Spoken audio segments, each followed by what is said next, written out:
Sumainyo ang Panginoon. Ang katuligang reaction natin, no? Kapag ang tao ay nagreklamo, no? Kundi kayo ay nagpapahayag ng kanyang mga problema, no? Ay kung minsan napipilitan lang tayo na makinig, no? Pero maaari ay, no? Ay kung maaari ay sabihin natin hindi lang natin masabi na sa iba mo na sabihin yan, no? Lumayon ka sa akin, no? Sa iba ka magsumbong, no? Pero yung paanyaya na ipinahayag ni Jesus ay isang paanyaya na rin, no? Sabi natin ay baligtad sa paanyaya ng tao. Kasi bakit? Lumapit kayo sa akin, kayo mga napapagal at nabibigagan.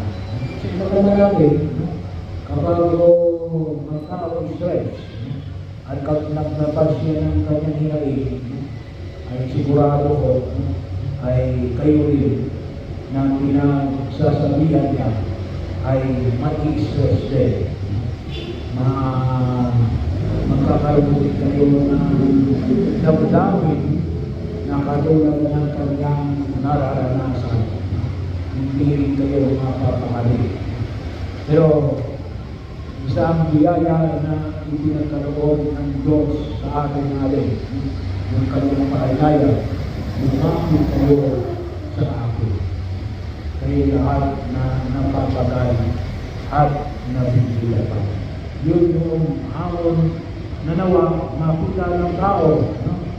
Ilang, kasi tayo mga tao, tayo ay hilubog natin, kaya mo yan, no?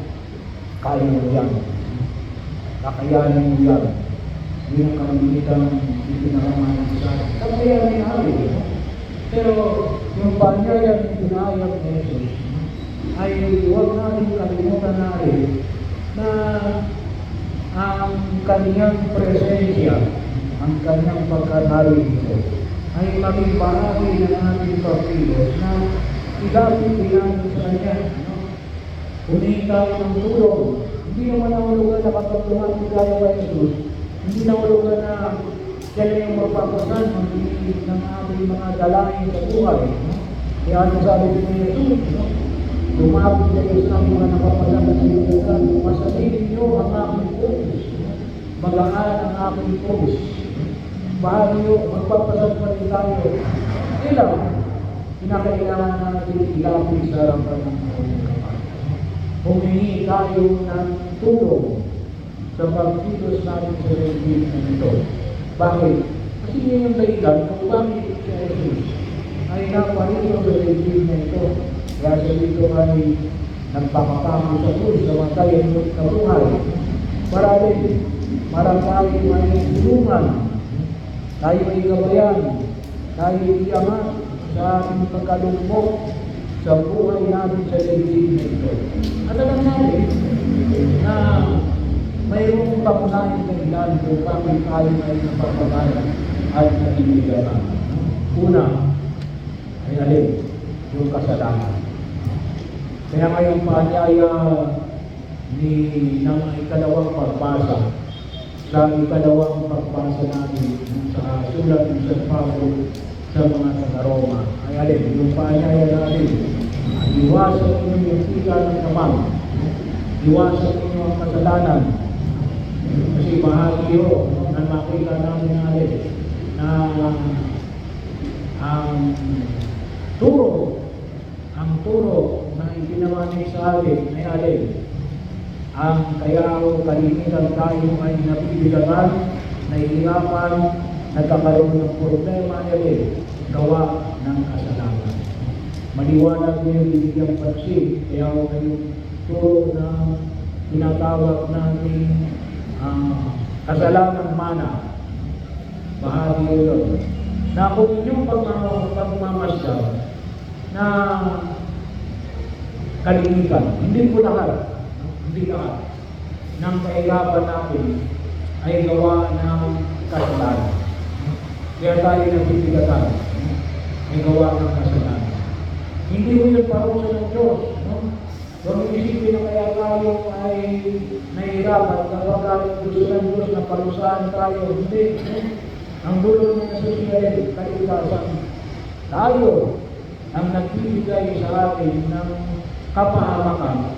Tayo ang nagdadala ng kabitanan sa buhay natin. Bakit?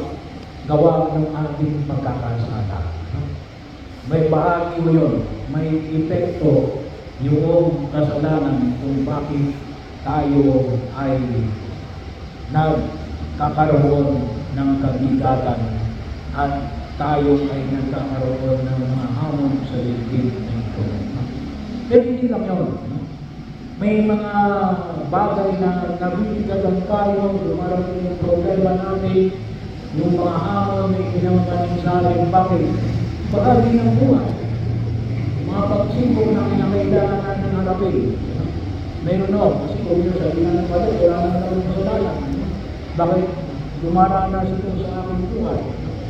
Well, kung talagang wala na yung kasalanan, talagang may mga pagkakataon na sabi nga ko natin, maaari kasi yung mga pangyayari, alam natin yung structural shift, hindi mo nga kasalanan. May kasalanan naman ng iba. Kasi nga, bakit tayo hanggang ngayon ay mahirap? Maraming nakawura ko. Bakit yung mga kalsada natin ay hindi maayos? Kasi bahagi ko yun, ano? Kasalanan ng struktura. Hindi ikaw may kasalanan. Pero bahagi yun ang amin ng pagkilos natin. At may mga pangyayari na pagtutusin natin. Meron tayong tinatawag na yung bahagi ng alin, yung paghihirap na kung lutusin, bahagi ng buhay ng tao. Katulad ng mga ng panganganak. May pain yun, may hirap yun, mabigat yun. Baka matuso na ngayon si Sharia. Mabigat pa rin kung bakit kakastos na pa rin. Pero yung bahagi yun ng buhay, yung kinakailangan natin ikahakit sa ligid na ito.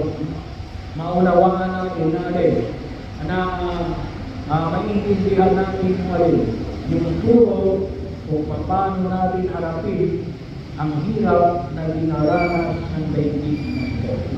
Ang tawag natin din, necessary suffering. Mga paghihirap na bahagi ng buhay. Hindi natin maiwasan. May kasalanan ka man wala. Bahagi yun na kung saan yung makita ko natin. Ngayon, sabi na ako natin, kung inyong maunawaan, bakit hindi tayo lumalapit kay Jesus? At hindi tayo na kakaroon ng kaayusan. Kasi minsan po lang, ano yung kalimutan kung naging bahagi ng hindi namin matanggap yung paanyaya na Jesus, kayo ay bibigyan ko ng kapahingaan. Bakit?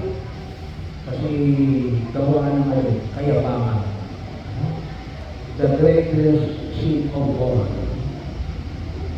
Pride. Yan ang sabi ni Jesus. Anong sabi ni Jesus sa Ebanghelyo natin? Kinasasalamanan kita ang mga Panginoon ng langit at lupa sapagkat inilihin mo ang mga bagay dito sa mga marunong at matatalino at inihayag mo sa mga kalooban tulad ng mga bata. Kinakailangan natin ng kababakan ng kalooban.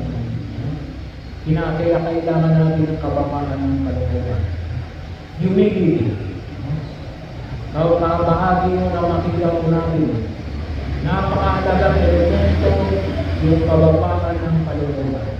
Para tayo magkaroon ng kapanatagan ng kalooban na alin na hindi tayo pababayaan ng buong may kapal.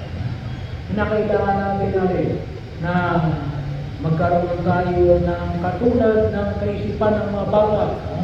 Hindi mo isip bata. Ngunit yung pagtitiwala natin na hindi ako pababayaan ng Diyos kahit ano ang mangyari. Kahit na minsan may mga bagay na hindi ko maintindihan sa daigdig na ito kung bakit ito ay nangyayari. Pero hiningin natin sa harapan ng Poong may kapal na alin na ilapit natin sa Kanya. Ano? Ipagdasal natin sa harapan ng Poong kapal. Hindi natin ang tawag kung may dapat tayo humingi ng kapatawaran. Magpatawad tayo. Ano? Magpatawad tayo. Ngayon kung minsan, hindi tayo rin nagkakaroon ng kapahingahan. Bakit? Ay ayaw rin natin magpatawad. Humingi tayo ng kapatawaran at magpatawad tayo sa harapan ng Panginoon. At ayun, ang pinakapuno ay kababaan ng kalooban. Kababaan ng kalooban. Gusto ninyo ng tunay na kapanatagan ng loob? Ilapit natin sa Diyos. At hingin natin na alin na isinusuko natin yung bigat na nararanasan natin. At hingin natin na alin bigyan tayo ng kapahingahan. At alin o, aalisin ang Diyos. Aalisin ang Diyos ang mga stress natin sa buhay, sa daigdig na ito. Bahagi yun.